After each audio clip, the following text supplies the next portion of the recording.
하나님 말씀은 사도행전 27장 9절에서 20절까지의 말씀입니다. 사도행전 27장 9절에서 20절까지입니다. 사도행전 27장 9절에서 20절까지입니다. 사도행전 27장 9절에서 20절까지 우리 같이 함께 합독하겠습니다.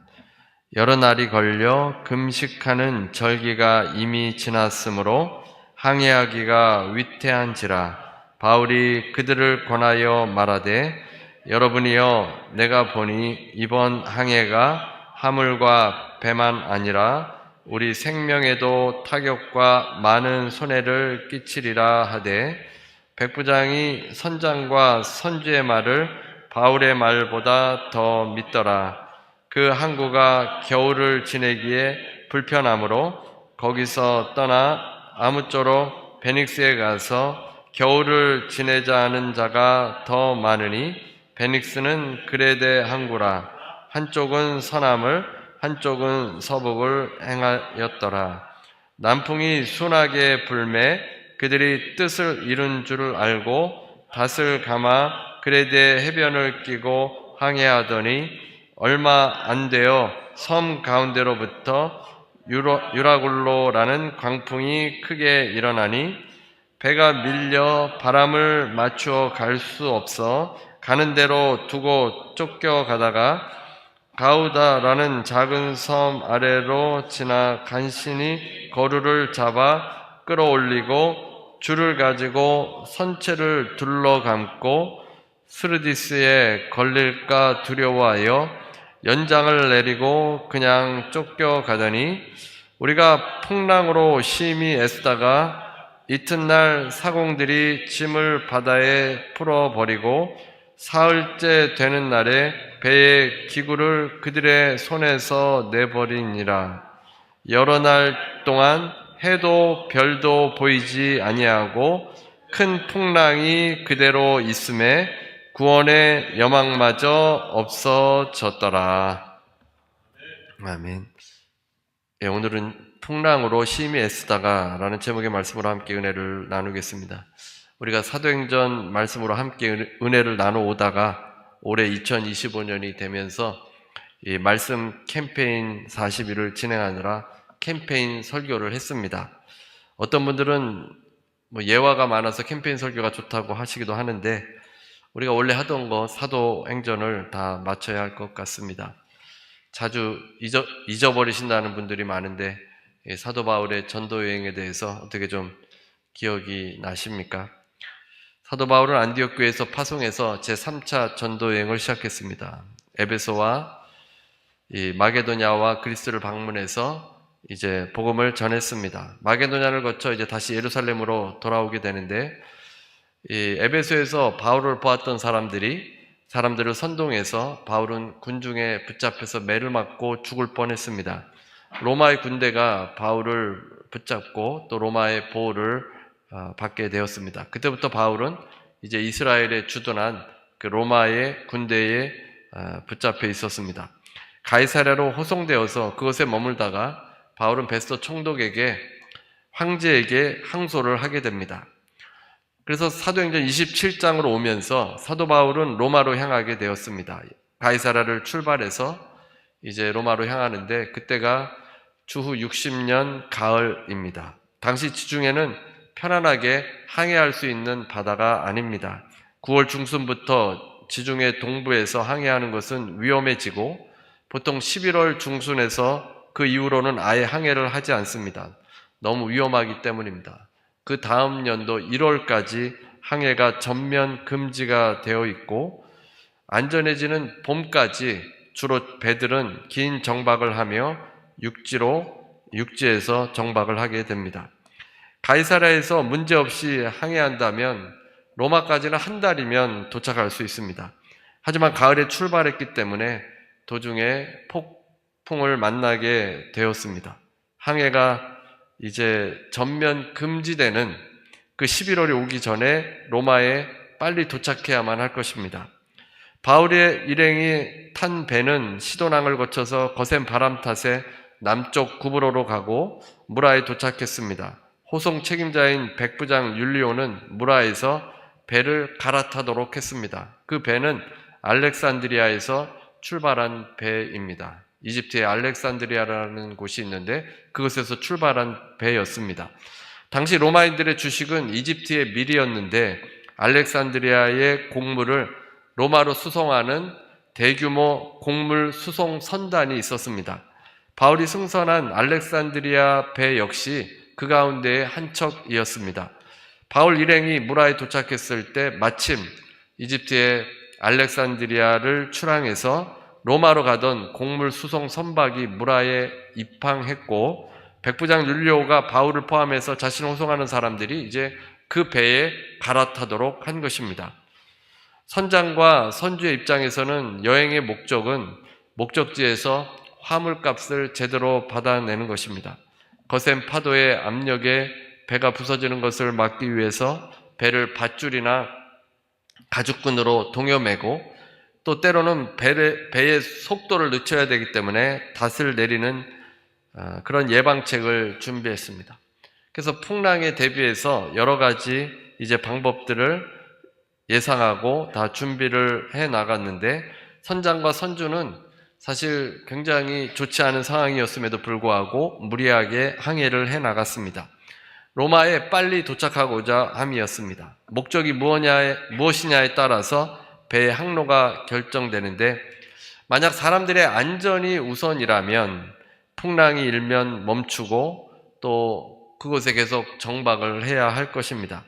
그러나 빨리 목적지에 도착하는 것이 목적이라면 위험을 감수하고서라도 항해를 재촉할 것입니다. 이 요나의 이야기를 여러분들이 잘 알 것입니다. 요나는 하나님께서 니느웨로 가서 심판의 메시지를 전하라고 하는데 다시스로 가는 배를 탔습니다. 이스라엘을 괴롭게 했고 야만인들이었던 아수르의 수도 니느웨에 가서 하나님의 심판을 전하는 것이 못마땅했습니다. 이 일은 마치 우리를 누군가가 괴롭히고 있는데 그 사람한테 피해를 많이 보았는데 그 사람에게 예수님을 전해서 구원받도록 하라라는 메시지와 같습니다. 그래서 싫어하는 사람이 예수님 안 믿어서 그나마 위안이 됐는데 예수님까지 믿고 구원받으면 얼마나 배가 아프고 얼마나 기분이 안 좋습니까? 요나는 가서 복음을 전하고 싶지 않았습니다. 복음을 전하라는 하나님이 못마땅했습니다. 불순종해서 다시스로 가는 배를 탔습니다. 우리가 요나를 탓하지만 어떻게 보면 요나가 우리의 모습입니다. 그 야만인들을 어떻게 구원해 주실 수 있느냐는 것입니다. 그래서 다시스로 가는 배를 타고 갔습니다. 요나는 하나님이 마음에 들지 않았습니다. 하나님의 낯을 피해서 도망가고 싶었습니다.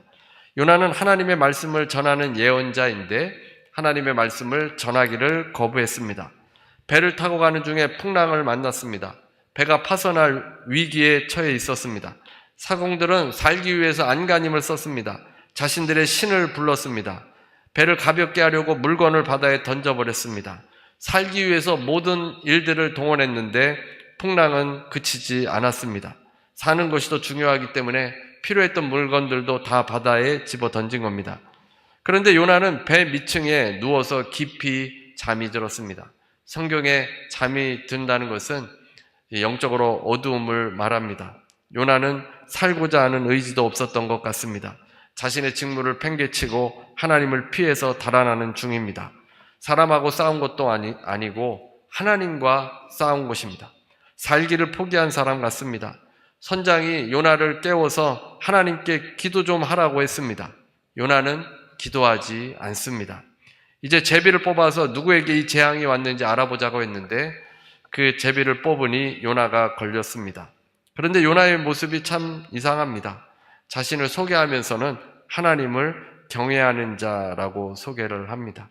그렇게 소개해놓고 하나님을 경외하지도 않고 하나님 말씀에 불순종해서 도망가는 겁니다. 그래서 선장과 선원들은 어떻게 해야 하냐고 요나에게 물었고 요나는 자신을 바닷물에 던지라는 겁니다. 살려달라고 기도하지는 않고 내가 문제이니까 나를 바다에 던져버리라는 겁니다. 풍랑이 있는 바다, 이게 얼마나 무섭습니까? 거기에 던져진다는 것은 죽겠다는 것입니다. 요나가 만약 살고자 했다면 결코 그런 말을 하지 않았을 겁니다. 살기를 원하는 자들은 자신들이 아끼는 물건이라도 바다에 던져버립니다. 생명이 더 소중하기 때문입니다. 아무리 아끼는 보물이라 하더라도 목숨보다도 소중하지 않지는 않습니까? 그래서 던져버려야 합니다. 그런데 요나는 살기를 포기했습니다. 자신을 집어 던지라는 것입니다. 하나님께 못마땅한 고집불통인 요나는 죽기를 각오한 것입니다. 사람이 어떤 목적을 두느냐에 따라서 그 행동이 달라집니다. 목숨을 구하려면 다른 것은 버릴 수 있습니다. 하지만 목숨보다도 더 중요한 것이 있거나 아니면 그 목숨에 대해서 포기를 해버리면 자신의 목숨도 던질 수 있습니다. 요나 선지자가 대단한 고집을 가진 사람입니다. 하나님께서는 요나도 사랑하셔서 그를 인도하시고 니느웨를 구원하시면서 요나를 훈련시키십니다. 그의 완악한 마음이 깨어지기 위해서 하나님께서 훈련하시는 겁니다. 요나는 하나님의 마음을 받아들이고 포용하게 되었을 것입니다. 요나도 정말 사람을 사랑하는 예언자로 변화되었을 겁니다. 요나의 사명은 사람을 사랑해서 하나님의 심판을 전하고 그들이 구원받게 하도록 하는 그 사명이 요나의 사명입니다. 오늘 본문에서도 두 부류의 사람을 만날 수 있는데 바울과 그 이외의 사람들입니다. 바울은 목숨보다 하나님의 뜻을 더 소중하게 생각했습니다. 바울과 그 백부장과 그 일행들은 이익을 더 소중하게 생각합니다.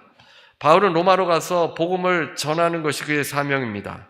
이 땅에서 편하게 사는 것이 그의 목적이었다면 벌써 다른 곳에서 머물러서 그가 가르치는 사역을 했을 겁니다. 두란노에 머물러서 계속해서 제자를 길러내도 되었고 또 경치가 좋은 곳에 머무를 수도 있었고 의료시설이 잘 되는 곳에서 노년을 편안하게 보낼 수도 있었습니다. 그동안 수많은 고생을 하였기 때문에 얼마든지 그렇게 해도 하나님께서 바울을 책망하진 않았을 겁니다. 그리고 예루살렘에 가면 결박된다는 예언자들의 말이 있었습니다. 그래서 예루살렘을 피해야 하는데 바울의 사명은 로마로 가서 복음을 전하는 것이기 때문에 예루살렘으로 갔고 그리고 나중에는 황제에게 상소해서 로마로 가고자 했습니다. 그런데 이제 가을이 지나고 있습니다. 항해가 힘든 상황입니다. 바울은 배로 여행을 많이 해서 날씨와 그 여행에 대한 그런 것에 대해서 누구보다 잘 알고 있었습니다. 바울은 사람들을 권하면서 우리의 생명도 위험하고 손해를 끼치게 될 것이라고 했습니다. 항해하지 말고 그냥 정박하자고 한 것입니다. 그런데 백부장이 선장과 선주의 말을 더 들었습니다. 바울의 말을 듣지 않고 선장과 선주의 말을 들은 것입니다. 이 사람들은 시간이 늦춰지면 재산상의 손해를 볼 수 있습니다. 백부장 역시 로마에 늦게 도착하면 문책을 당하게 될 것입니다. 이후에 자신의 승진에도 걸림돌이 될 수 있습니다. 빨리 죄수들을 잘 호송해야 했습니다. 그래서 이들은 항해를 강행합니다. 위험을 감수하고 항해를 했습니다. 이제 풍랑이 심해졌습니다. 도저히 견딜 수 없을 정도입니다. 유라굴로의 광풍이 몰아치는데 파손될 수도 있었습니다. 그래서 사람들은 물건을 버리기 시작했습니다. 18절입니다. 18절. 우리가 풍랑으로 심히 애쓰다가 이튿날 사공들이 짐을 바다에 풀어버리고 광풍은 선체 자체까지도 파괴시키는 무서운 것이었습니다. 선원들은 밧줄로 선체의 하부를 단단히 둘러 감았습니다. 선체를 가로 세로로 단단히 조여 매고 있습니다. 광풍으로 인해서 거의 뒤집힐 만한 그런 상황이었기 때문에 이 모든 사람들이 풍랑을 싸워서 견뎌내려고 했던 것입니다. 그래서 짐을 바다에 던져서 배를 좀 가볍게 하기 시작한 겁니다. 비상식량을 제외하고는 모든 화물을 버렸을 겁니다. 짐은 곧 그들에게 중요한 것입니다. 하지만 목숨이 더 중요하기 때문에 바다에 던진 것입니다. 배를 타는 사람들은 곡물을 운송하면서 돈을 벌 수 있다는 기대를 갖고 항해를 하게 됩니다. 그런데 예상하지 않은 유라굴로 광풍이 불어서 다 바다에 버리게 되는 것입니다. 움켜쥐고 있으면 죽을 것을 알고 있기 때문입니다. 속히 배에서 짐을 버려야만 했습니다. 이제 사흘째 되는 날이 되었습니다. 그때에는 배의 기구, 배의 기어인데 그것마저도 버렸습니다. 19절입니다. 사흘째 되는 날에 배의 기구를 그들의 손으로 내버리니라. 선장과 선원들이 안간힘을 다해서 항해하는데 역부족이었습니다. 그래서 배의 기업까지 내버렸습니다. 살기 위해서 최소한의 것만 남겨둔 것입니다. 모두가 잘 살기 위해서 배를 타고 항해하는 중이었지만 유라굴로 광풍은 모든 삶을 어렵게 만들었습니다. 이제는 살 수 있을지 없을지 알지 못합니다. 20절입니다. 20절. 여러 날 동안 해도 별도 보이지 아니하고 큰 풍랑이 그대로 있음에 구원의 여망마저 없어졌더라. 여러 날 해가 뜨지 않았습니다. 풍랑이 계속되었습니다. 저마다 사람들은 배를 타고 가면서 원하는 목표가 있었는데 해가 뜨지 않고 별도 보이지 않았습니다. 유라굴로 광풍, 테러블 스톰은 계속되었고 살아남을 수 있는 희망을 모두 잃어버리고 말았습니다. 그리고 이 상황에서 이제 그 다음 절에 나오는데 바울이 그들에게 말을 하게 됩니다. 하나님께서 배열하시는 환경은 우리가 붙들고 있는 것을 놓게 될 때 말씀하십니다.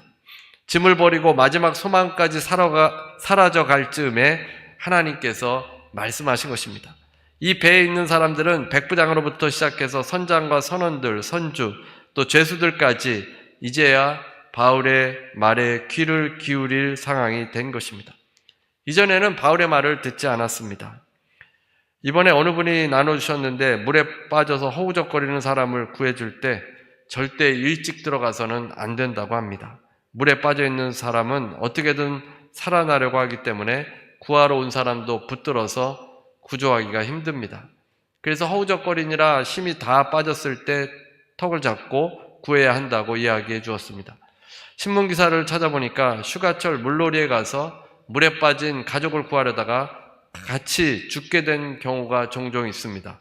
한국에서 50대 아버지는 20대와 10대 아들을 두고 있었는데 하천에서 물놀이 하다가 물에 빠진 막내를 구하려고 형과 아버지가 차례로 물에 뛰어들었다가 모두 변을 당한 일이 있었습니다. 물에 빠진 사람을 보면 구조하는 사람도 당황해서 구조자를 껴안거나 팔이나 발을 잡기 때문에 두 명이 같이 사고를 당한다고 합니다. 바둥거릴 때 바로 들어가지 말고 힘을 다 뺄 때까지 기다려야 한다는 것입니다. 바둥거릴 때는 아직도 힘이 남아 있어서 자신의 힘으로 허우적거리고 구조하는 사람을 누를 수가 있습니다. 힘이 다 빠져갈 때 그때 들어가서 사람을 구해야 쉽게 구할 수 있습니다. 구조자가 준비되어야 구조를 받을 수가 있는 것입니다. 아직 힘이 남아 있으면 자기 고집을 피웁니다. 백부장은 바울에게 상당히 호의적이었지만 자기 생각대로 선주의 말을 듣고 항해를 재촉했습니다. 아직 준비되지 않은 것입니다. 그들의 힘이 다 빠질 때까지 유라굴로의 광풍은 몰아쳤습니다. 처음부터 사람들은 바울의 말을 듣지 않습니다. 죄수 중에 한 사람으로 여길 뿐입니다. 살 소망까지 끊어졌을 때 바울의 이야기를 듣는 것이 인상적입니다. 사막의 교부들은 먼저 이야기해 주지 않습니다. 사막에서 예수님을 잘 믿는 그런 교부들인데 누군가가 질문할 때만 답을 줍니다. 먼저 이야기하면 듣지 않을 뿐만 아니라 귀한 것으로 여기지도 않기 때문입니다. 배부른 사람에게 음식을 주면 거절당합니다. 배고픈 사람에게 음식을 주어야만 그 음식을 받아들이게 됩니다. 이번에 노숙자 사역에 나가서 장애인들도 보고 또 노숙자들도 보고 몸이 불편한 사람들도 보았습니다. 그분들에게 정말 기도해주고 싶은 마음이 들었습니다. 음식을 나눠줘서 그런지 대부분이 호의적이었습니다. God bless you, God loves you 라고 하면 Thank you 라고 말을 해주었습니다. 배부른 사람에게는 음식이 필요 없고 도움도 필요 없습니다. 굶주리고 힘든 사람들에게 음식을 주니까 그분들도 호의적으로 대하고 또 이렇게 God bless you 하면 고맙다고 이야기도 해주었습니다. 이 똑같은 일을 뉴욕의 한복판에서 행했다면 어떻게 되겠습니까? 지나가는 사람들에게 God bless you, God loves you 또 그리고 음식을 나눠주면 받지도 않을 뿐더러 그런 말에 고맙다고 할 사람도 많지 않을 것입니다. 아직 스스로의 힘이 남고 스스로의 능력과 또 지능으로 자신의 삶을 개척해 나갈 수 있기 때문에 하나님에 대해서 그렇게 관심이 없습니다. 그래서 하나님께서는 때로는 고난의 환경을 배열하십니다. 그때가 돼야 하나님을 만날 수 있게 되기 때문입니다. 어제 생명의 삶 묵상 말씀이 나사로가 살아나는 장면입니다. 마리아가 자신의 오라버니 나사로가 죽어서 슬퍼할 때 예수님께서는 이 소식을 들으셨습니다. 이 병은 죽을 병이 아니라고 했습니다. 그런데 예수님께서 즉시 오지 아니하시고 나사로가 죽을 때까지 기다리셨습니다. 결국 나사로가 죽었습니다. 계시던 곳에서 이틀이나 더 머무르셨습니다. 그리고는 유대로 가셨습니다. 사람들은 나사로가 죽었다고 했는데 주님께서는 잠들었다고 하시면서 그를 깨우러 가신다고 했습니다. 주님께서는 나사로가 죽기를 기다리셨습니다. 모든 사람들이 희망을 잃어버릴 때를 기다리셨다가 그곳에 오셔서 하나님의 영광을 드러내신 것입니다. 빨리 가서 고쳐주었더라면 죽지는 않았을 텐데 그가 죽어서 희망을 잃어버렸을 때 그곳에 가셨을 때 주님께서 죽은 자를 일으키는 기적을 행하셨습니다. 사람들은 그 예수님의 기적을 보고 많은 사람들이 예수님을 하나님의 아들로 보게 되었습니다. 사람으로는 할 수 없는 그 놀라운 일을 주님께서 행하셨기 때문입니다. 유라굴로의 광풍이 지속되는 것만큼 힘든 일은 없습니다. 풍랑으로 심히 우리는 수고하고 애씁니다. 처음에는 더 잘 살기 위해서 그러다가 풍랑이 그치지 않으면 내가 소중히 여겼던 것, 내가 붙들었던 것도 다 내어버립니다. 그때에 제정신이 든다는 것입니다. 예전에 저희 교회를 딸과 함께 방문해 준 목사님이 계셨습니다.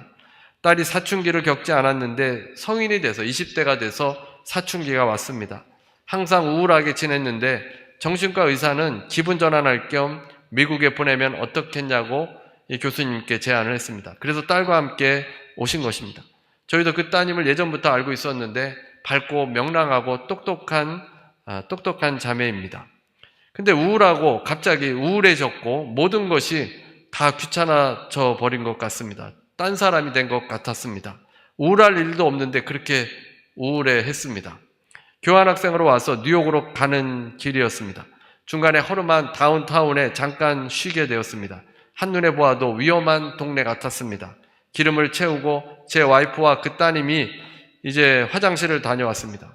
그런데 잠깐이었지만 그 따님이 정상으로 돌아왔습니다. 예전처럼 밝게 말하고 너무 무서웠다고 말하면서 또 웃고 있었습니다. 차에 들어와서 안전하니까 긴장이 풀리면서 말문이 터진 것입니다. 다운타운이었는데 화장실에 낙서나 그림이 그려져 있고 밖에는 그 무서운 사람들이 있으니까 순간적으로 이 목숨의 위협을 느꼈던 것 같습니다. 그래서 정서적으로 잠깐 안정되었던 것을 보게 되었습니다. 이 유진 피터슨의 On Living Well이라는 책에 보면 제2차 세계대전이 진행 중이던 때에 대영 제국에 대한 연구소에서 놀라운 이 사실이 발견되었다고 합니다. 나치의 런던 폭격의 기간에 거의 모든 시민의 심리적 신경증이 사라졌다는 것입니다. 우리가 생각할 때 이 폭격을 받으면 불안과 그 목숨의 위험 때문에 힘들 것 같은데 이 신경증이 사라졌다는 것입니다. 뭔가를 대처하기 위해서, 살아나기 위해서 우리의 몸이 반응하고 그것 때문에 신경증으로 잠을 못 자던 사람들이 잠을 자게 됐고 언제 죽을지 모르는 상황에서 오히려 정신은 더 건강하게 되었다는 것입니다. 유진 피터슨은 한 여성의 이야기도 들려주었습니다. 그 여성은 부유했고 내과 의사와 정신과 의사를 집으로 불러서 진료를 받았습니다. 그러나 어떤 것도 도움이 되지 않았습니다. 전담 내과 의사와 정신과 의사에게 이 여인의 상태는 수수께끼였습니다. 아무 이상이 없었지만 침대에서 스스로 걸어 나올 수가 없는 겁니다. 계속 침대에만 머물러 있어야만 하는 것입니다. 그래서 어느 날 두 사람은 자포자기의 심정으로 그녀의 치료를 위해서 공모를 했습니다. 그들은 한 친구를 시켜서 안전한 곳에 불을 내게 하고 집 전체가 연기를 그냥 자욱하게 만드는 겁니다. 그리고 불이야 소리를 치면서 도망가게 하는 겁니다. 당시 그 여성과 함께 방에 있었던 두 사람은 무력한 상태로 침대 위에 있던 그녀를 버려두고 걸음아 나살려라 하면서 불이야 하면서 밖으로 달려나갔습니다. 연기가 차오르게 되고 이제 곧 죽을 것만 같았습니다. 무기력증에 빠진 이 여성이 몇 분 후 놀랍게도 달려 나온 것을 보게 되었습니다. 끔찍한 이 치료법인데 이것으로 고침을 받게 됐다는 것입니다. 효과적이었습니다. 꿈쩍도 하지 못하던 여인이 이 목숨에 대한 위험을 느끼게 됐을 때 그 침대를 박차고 뛰어나오게 되었다는 것입니다. 우리의 신앙이 깨어나기 위해서 우리가 심판을 생각하고 지옥을 생각하는 것 때로는 효과가 있을 수 있습니다. 성경의 진리가 우리 가운데 있기 때문에 우리가 그런 것으로 각성할 수도 있는데 사실 우리의 일상 가운데는 하나님께서 우리에게 맡겨주신 일들이 많습니다. 그래서 배우고 깨닫고 붙들어야 될 말씀들이 많기 때문에 우리가 절박함을 언제나 유지할 수는 없습니다. 우리가 이러한 절박함이 없는데도 어떻게 깨어서 최상의 상태가 될 수 있느냐, 이것이 우리에게 중요한 문제입니다. 너무 편안해지면 본질이 아닌 것을 목숨처럼 붙들게 됩니다. 주님의 뜻을 생각하지 않고 이익만을 향해서 항해해 나갑니다. 자기 생각에 갇혀서 편안함만 구하다가 인생이 맞춰질 것입니다. 하나님께서 요나를 어떻게 하십니까? 니네가 회개하고 하나님께 나아오니까 하나님께 나아갈 때 요나는 화가 나서 차라리 내 목숨을 거둬달라고 기도합니다. 사는 것보다 죽는 것이 더 낫겠다고 화를 냅니다. 그때 하나님께서는 박넝쿨을 준비하십니다. 그의 머리를 그늘지게 하니까 요나는 행복해합니다. 성경에는 크게 기뻐했다라고 되어 있습니다. 또 벌레를 준비해서 박넝쿨이 다 시들게 만드셨습니다. 그러자 해가 뜰 때 동풍이 불게 되자, 뜨거운 동풍이 불게 되자 요나는 또다시 죽는 것이 사는 것보다 낫겠다고 기도합니다. 그때 주님께서 말씀하십니다. 이 박넝쿨은 아껴 쓰면서 니느웨 사람들은 왜 아끼지 않느냐라고 책망하셨습니다. 요나의 사명은 이스라엘에게만 있는 것이 아니라 모든 사람들에게 있음을 하나님께서 깨닫게 하신 것입니다. 요나가 편안히 이스라엘에만 머물렀다면 주님의 이 마음을 결코 깨닫지 못했을 것이고 주님의 소명을 결코 알지 못했을 겁니다. 알아도 요나가 받아들이지 않았을 겁니다. 얼마나 고집이 셉니까?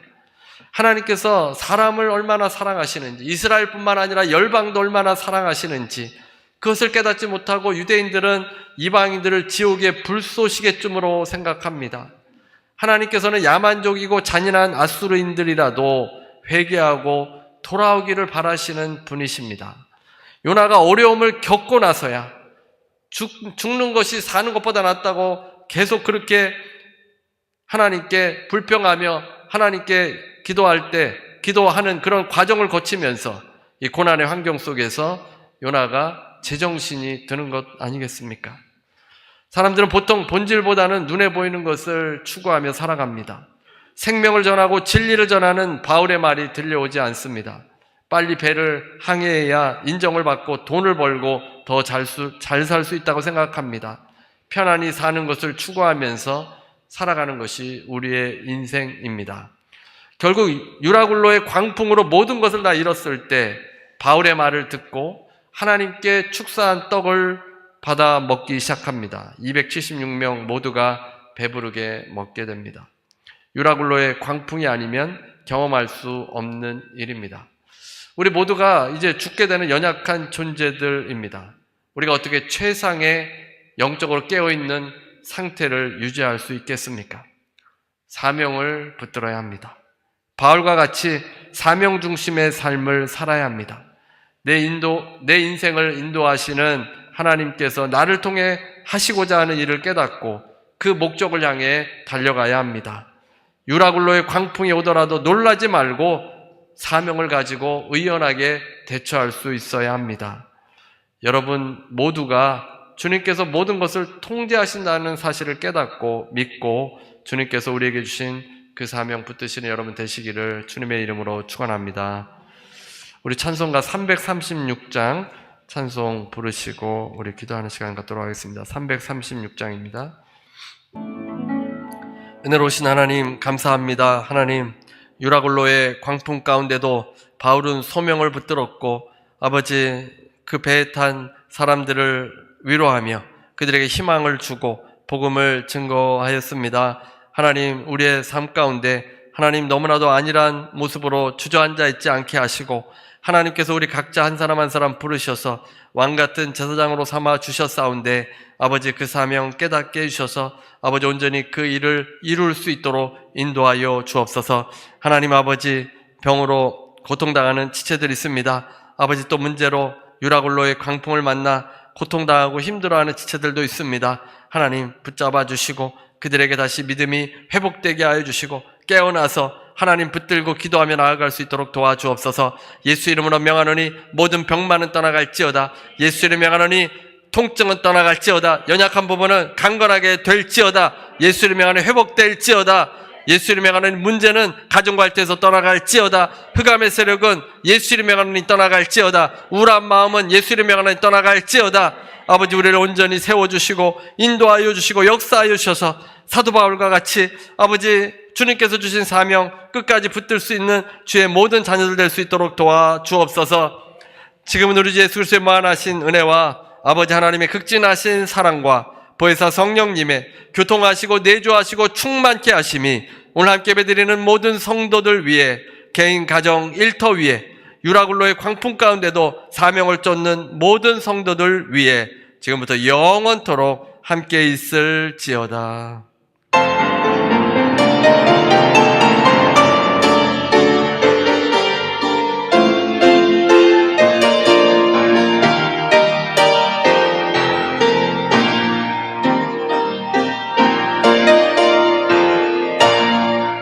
하나님께 감사의 박수 드리시겠습니다.